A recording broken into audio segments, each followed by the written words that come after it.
order to write the IPIC name of the coordination complex, we have to follow some rules there. So in this question, write the IPIC nomenclature of this जो हमारा coordinate identity है, cationic identity है, दोनों identity के ऊपर positive charge लगा हुआ है. So we have to be write the name. Let's see कि what are the basic rules for that.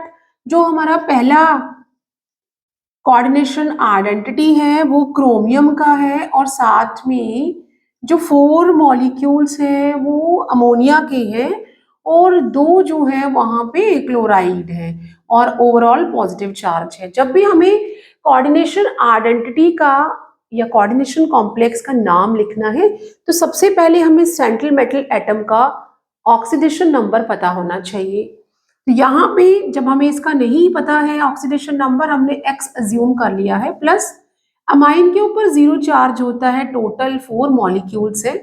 Plus we are no कि हमें जो क्लोरीन है उसके ऊपर -1 का चार्ज होता है. टोटल यहाँ पे 2 क्लोराइड यहाँ पे एटम्स अवेलेबल है एंड ओवरऑल चार्ज जो है वो +1 है.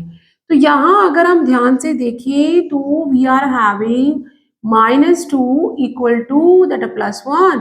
तो जो कोऑर्डिनेशन आइडेंटिटी में क्रोमियम है उस सेंट्रल मेटल एटम का जो ऑक्सीडेशन नंबर है वो +3 आ गया है.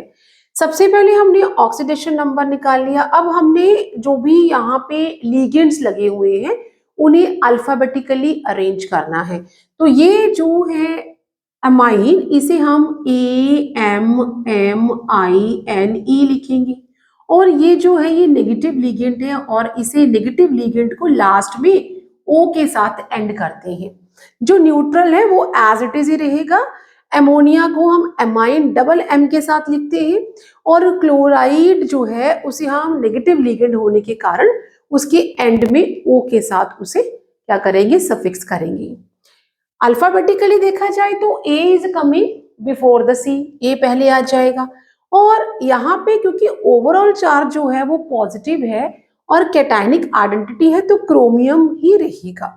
तो नाम लिखते वक्त हम इनके जो नंबरिंग है उसे हम सबसे पहले लिखेंगे. जैसे कि यहाँ पे अल्फाबेटिकली तो A आएगा लेकिन इसके टोटल यहाँ पे 4 मॉलिक्यूल हैं तो टेट्रा हम लिखेंगे. नाम हम लिखेंगे इसका दैट इज दी टेट्रा. ये तो मैंने इसके नंबर शो कर दिए. साथ में एमाइन, अब यहाँ कोई गैप नहीं डालना है. एमाइन, टेट्रा एमाइन इसे लिख दिया. अब यहाँ पे इसके 2 हैं जो एटम तो हम यहाँ पे उसके लिए डाई लिख देंगे विदाउट एनी गैप. हम कंटिन्यूटी में लिखेंगे डाई क्लोरिडो क्योंकि नेगेटिव लिगेंड है, नेगेटिव लिगेंड को O के साथ एंड करते हैं. तो टेट्रा एमाइन डाइक्लोरिडो, ये तो लिगेंड्स जो है उनको अरेंज कर दिया. नाउ सेंट्रल मेटल एटम आ जाएगा, कोई गैप नहीं डालना. क्रोमियम लिख दिया हमने. क्रोमियम, अब जब हमने जो ऑक्सीडेशन नंबर निकाला है जो सेंट्रल मेटल एटम होता है उसका ऑक्सीडेशन नंबर, ये जो सिंपल ब्रैकेट है इसे पैरेंथेसिस कहते हैं, इसमें रोमन में शो करते हैं. ऑक्सीडेशन नंबर 3 है तो रोमन में हम शो करेंगे 3. और क्योंकि इसके ऊपर चार्ज लगा हुआ है तो ये कॉम्प्लेक्स जो है वो आयन में है तो हम इसका नाम लिखेंगे tetra amine डाइक्लोरिडो chromium 3rd ion. ये इसका आइपिक नेम हो गया. नाउ यहाँ पे सेकेंड जो हमारा कॉम्प्लेक्स है वो है कोबाल्ट का और En जो लिगेंड है, ओवरऑल चार्ज जो है वो +3 है. सेम जैसे हमने इसे किया, सबसे पहले हम इसका ऑक्सीडेशन नंबर निकालेंगे. ये जो है ये हमारा न्यूट्रल है क्या? ये जो En है, En होता है इथेन 1,2 डाई एमाइन, यहाँ पे सिंगल M आएगा. इसका जो हमने इसे एब्रिवेटेड था, ये इसे इथेन 1,2 डाई एमाइन लिखते हैं क्योंकि ये बाइडेंटेड है, ये 2 साइड से सेंट्रल मेटल एटम से जुड़ता है.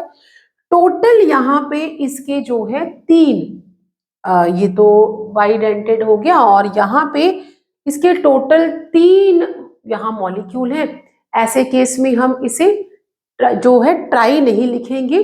जो खुद ही पॉलीडेंटेड लिगेंड होते हैं उन्हें हम बिस, ट्रिस और टेट्राकिस की तरह से जो सफिक्स करेंगे, क्योंकि यहाँ पे इसके 3 मॉलिक्यूल हैं तो इसे हम, और कोई लिगेंड है नहीं है तो इसे नेमिंग करेंगे। बट नेमिंग से पहले हम इसका ऑक्सीडेशन नंबर निकालते हैं। As we have no idea कि क्या ऑक्सीडेशन नंबर है, हमने एक्स एज्यूम किया और इथेन 1,2 डायमाइन न्यूट्रल होता है तो 0 आ जाएगा एंड ओवरऑल चार्ज जो है वो +3 है। तो यहाँ पे जो ऑक्सीडेशन नंबर है वो +3 आ गया। एज आई सेड कि नाम लिखते वक्त लीगेंड अल्फाबेटिकली देखेंगे और कोई लीगेंड ही नहीं है तो नाम क्या हो जाएगा, दैट इज, इसे थोड़ा सा हम इटालियन थोड़ा सा टेढ़ा कर लेंगे तो यहाँ पे नाम आ जाएगा ट्रिस। यहाँ पे ये हम लिखेंगे ट्रिस क्योंकि 3 है और ब्रैकेट में इसे जो एब्रिवेशन हो गया इसका, that is the ethane 1,2 diamine single M के साथ ब्रैकेट बंद। ये तो हमने इसे पूरा नेमिंग लिखा है, इसके कितने यहाँ पे मॉलिक्यूल हैं वो आइडेंटिफाई यहाँ पे वो मेंशन किए हैं और कोई गैप नहीं बीच में दिया। कोबाल्ट, कोबाल्ट में साथ में पैरेंथेसिस सिंपल ब्रैकेट में उसका ऑक्सीडेशन नंबर रोमन में लिख दिया जाएगा क्योंकि इसके ऊपर भी चार्ज लगा हुआ है और हम यहाँ लिखेंगे दैट इज द आयन। तो नाम हो गया tris ethane 1,2 diamine cobalt 3rd ion. This is the way we have to be write the name of the जो कोऑर्डिनेशन कॉम्पोनेंट।